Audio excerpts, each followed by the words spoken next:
Olá, amigos. Lembrando Jesus, nós vamos encontrar em João 14, 1-3, registrado: não se turbe o vosso coração. Credes em Deus, credes também em mim. Há muitas moradas na casa de meu Pai. Se assim não fosse, já eu vou-lo teria dito, pois me vou para vos preparar o lugar. Depois que me tenha ido e que vos houver preparado o lugar, voltarei e vos retirarei para mim, a fim de que, onde eu estiver, também vós aí estejais. Nessa fala de Jesus, é muito importante nós refletirmos sobre o ensinamento que ele estaria nos oferecendo no momento. Hoje está conosco Juliana Cipolicol, da cidade de Curitiba, que atua na coordenação de grupo de estudos e é membro do Departamento Doutrinário. Também é membro do Conselho Federativo Estadual da Federação Espírita do Paraná e colaboradora na área de mediunidade da Federação Espírita do Paraná. Após nós conversarmos sobre este assunto, nós vamos ver a mensagem do Momento Espírita. Olá, Juliana, estamos muito felizes em ter você conosco hoje. Olá, dona Ivone, cumprimentamos a todos que nos acompanham neste momento. Para nós aqui é uma grande satisfação o convite para que possamos pensar um pouco e refletir um pouco sobre a doutrina espírita, nossa gratidão. Jesus disse: há muitas moradas na casa de meu Pai. O que nós podemos entender por essa expressão moradas? O que nós podemos entender por moradas? É muito interessante, dona Ivone, pensarmos no Evangelho como este repositório dos ensinos do Cristo. E ficamos imaginando como não soou aos ouvidos dos contemporâneos do Mestre essa sua fala. No momento em que a ciência ainda não havia progredido ao que temos hoje, não havia astronomia com o desenvolvimento que temos, e parece-nos que gerasse algum questionamento, o que se desejaria dizer com esta expressão? E a contribuição maior para a explicação deste ensino do Mestre nós vamos encontrar na própria obra O Evangelho segundo o Espiritismo. E isso nos faz enaltecer o valor desta obra como uma obra que nos traz os esclarecimentos daquilo que talvez por nós mesmos nós não compreendêssemos pela simples leitura do trecho evangélico. E na explicação que senhor Allan Kardec traz no capítulo 3º, assim intitulado, Há muitas moradas na casa de meu Pai, ele nos explicará de uma forma muito didática que, ao se referir a esta expressão, Jesus estava falando dos diversos mundos habitados, os diversos orbes planetários. E os espíritos já haviam esclarecido a Allan Kardec a respeito da pluralidade dos mundos habitados em O Livro dos Espíritos, a obra inaugural da doutrina espírita. Naturalmente que Deus, na sua perfeição e sabedoria, não criaria todo o universo para que apenas a Terra fosse habitada. E então, neste capítulo, senhor Allan Kardec esclarecerá que há nos diferentes mundos seres que os habitam e que estes mundos são de diferentes níveis evolutivos, trazendo-nos ali uma classificação dos orbes conforme o nível evolutivo dos seus habitantes. mundos primitivos, mundos de provas e expiações, de regeneração, mundos felizes e os celestes ou divinos. E então ele esclarece que vai um pouco além disso. Não são só os mundos habitados, mas também os diferentes estados da alma na erraticidade, ou seja, o intervalo entre as reencarnações. Então, aquilo que semeamos na vida corporal, na existência física, gera-nos um efeito, salutar ou não, conforme as escolhas que tenhamos feito, e aí os diferentes estados do espírito quando retorna à vida espiritual, que é a vida verdadeira, sendo o estado de reencarnação e estado transitório.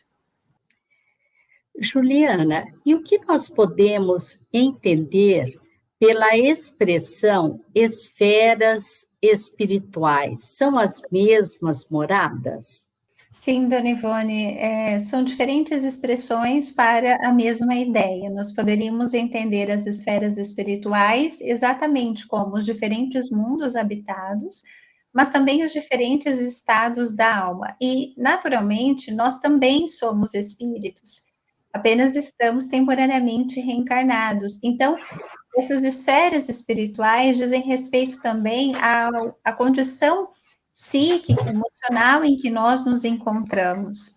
Então, por exemplo, duas pessoas podem estar exatamente no mesmo lugar, uma ao lado da outra, mas estarem em condições vibratórias totalmente distintas, conforme suas condições, os seus pensamentos, as suas emoções, os seus sentimentos, os hábitos de vida que acalentem. Então, neste sentido também, as esferas espirituais são essas construções que nós fazemos, né? Que encontramos a expressão na Revista Espírita, uma atmosfera moral, ou uma atmosfera espiritual, ou o Espírito André Luiz nos falando sobre a psicosfera individual, ou seja, o padrão vibratório do indivíduo a partir das suas escolhas, das suas atitudes, da sua maneira de ser. Então, podemos entender neste mesmo sentido explicado no Evangelho. Nós nos damos conta de que esfera espiritual tem um sentido bastante amplo, não é? Então, como que nós podemos identificar a nossa própria esfera espiritual ou psicosfera individual? É muito interessante, dona Ivone, a gente pensar sobre quem nós somos, buscar nos conhecer, avaliar ao longo da nossa jornada, do nosso dia, as nossas atitudes, estarmos atentos aos pensamentos que nos ocorrem, às emoções. Às vezes a gente diz que uma pessoa nos irritou, por exemplo, nos incomodou, mas é interessante observar o que em nós provocou essa reação. Então, para este processo de autoconhecimento, é muito interessante a resposta que o Espírito Santo Agostinho traz na questão de número 919A de O Livro dos Espíritos. Ali ele dá um método que ele utilizou na sua jornada sob essa personalidade, dando-nos um roteiro prático de como também nós podemos fazer. E recordamos-nos também de um texto muito curto e singelo, porém profundo, da benfeitora Joana de Ângeles, na obra Vida Feliz, que ela nos diz que a gente gasta muito tempo com os nossos afazeres do cotidiano, trabalho doméstico, trabalho profissional, alimentação, a higiene, enfim. Nós reservamos tempo do nosso dia para todas essas atividades. E aí ela propõe-nos que a gente observe o quanto de tempo estamos utilizando, investindo para refletirmos sobre a nossa condição de espíritos, né? Sobre este processo de autoconhecimento, porque se eu não sei o que eu tenho de fragilidades a corrigir ou de virtudes a cultivar, eu não sei quem eu sou, e aí fica muito difícil eu identificar qual é a projeção fluídica, emocional que eu faço. Então, o primeiro caminho para eu identificar se eu estou construindo para mim um estado de paz, de céu, ou um estado de tormentas, o inferno, é observar as meus pensamentos, enfim, me observar. Como é possível nós mudarmos a nossa própria psicosfera? Aí é consequência, né, dona Ivone? O primeiro passo seria a gente identificar qual é o nosso padrão vibratório, a partir do que a gente comumente pensa, o que a gente sente, as atitudes que a gente toma, as reações que tem. Então, esse primeiro é o primeiro passo, o primeiro processo, desse processo, né? A gente identificar. Uma vez identificada, aí nós precisamos estabelecer este programa educativo. Este programa educativo, essa proposta de renovação cristã e restabelecida pela doutrina espírita, nos orienta a iniciarmos a partir deste estudo da doutrina, né? Se eu também não sei para onde devo ir, eu não sei que caminho fazer. Então, uma vez que eu identifiquei o que eu preciso melhorar, eu preciso, então, identificar como melhorar. E o Espiritismo nos oferece muitos recursos. O estudo, a reflexão, podem gerar em nós estímulos psíquicos, despertamentos para a gravidade das consequências de mantermos vícios. E isso é um primeiro estímulo para que a gente encontre coragem e forças para lutar contra essas fraquezas. Mas também outros recursos práticos do dia a dia, como, por exemplo, a prece. A prece é um mecanismo de nós mudarmos o nosso padrão vibratório e de estabelecermos sintonia com espíritos benfeitores. Então, só este ato de orar já muda, naquele momento, nosso padrão vibratório, os nossos pensamentos, as nossas emoções. Também as boas leituras que a doutrina espírita nos oferece, não apenas nas obras básicas, mas nas complementares espíritas, elas nos trazem uma renovação mental, um outro padrão de emoções, de pensamentos, e isso também nos auxilia nesta elevação do nosso padrão vibratório. Então, são alguns dos recursos que a doutrina espírita nos oferece, mas é muito interessante nós pensarmos na pergunta que o senhor Allan Kardec faz aos espíritos, se nós seríamos capazes de modificar a nós mesmos. E eles dizem, os espíritos, que sim, seguramente.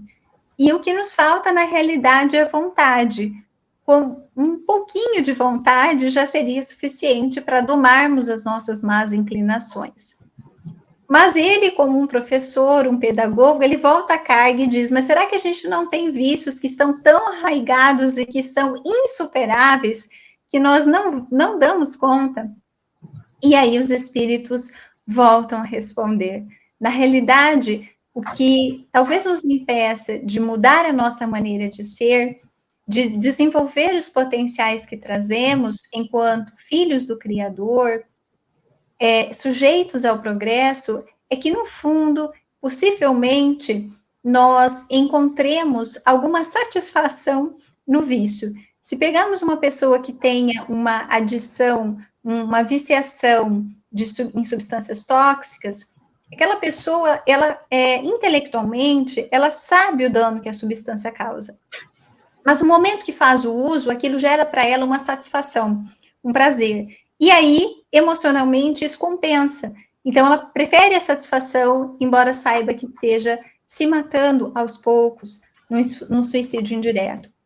Do ponto de vista das viciações morais, em alguma medida também funciona assim. Para o orgulhoso exercer poder de mando, para o egoísta estar com o ego insuflado, gera alguma sensação de satisfação. E por isso, embora sejam vermes roedores, como dizem os espíritos, esses vícios, a gente talvez não se sinta encorajado, porque ainda se compraz neles. Mas também os espíritos nos explicam que nós podemos encontrar um processo de saturação do vício. E essa saturação pode ser pela dor, que é um recurso educativo da providência divina para nos auxiliar a nos reorganizarmos e voltarmos ao cumprimento da lei divina, mas este processo de saturação do mal que está em nós também pode ser alcançado a partir de uma reflexão honesta. Reflexão sobre os ensinos dos Espíritos, uma leitura atenta, pensando em como aplicá-los às nossas vidas, pensando nos efeitos de não mudarmos aquelas características viciosas que temos. Então, a gente se satura também, sem necessariamente passarmos pela dor. E este é o convite da doutrina espírita, que ainda que estejamos na dor, nós encontremos as forças, mas que nós não necessariamente precisemos do processo da dor para nos educarmos. Então, são alguns dos recursos, como falamos, a prece, as boas leituras, e também o estudo aprofundado, o autoconhecimento, as reflexões. Juliana, você se referiu, né, à psicosfera individual.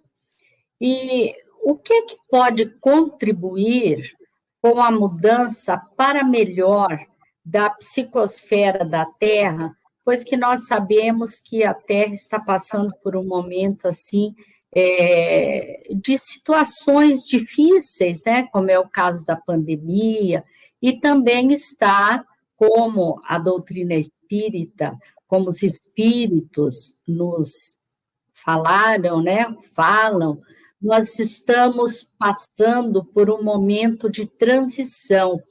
Então, o que pode contribuir com a mudança para melhor da psicosfera da Terra?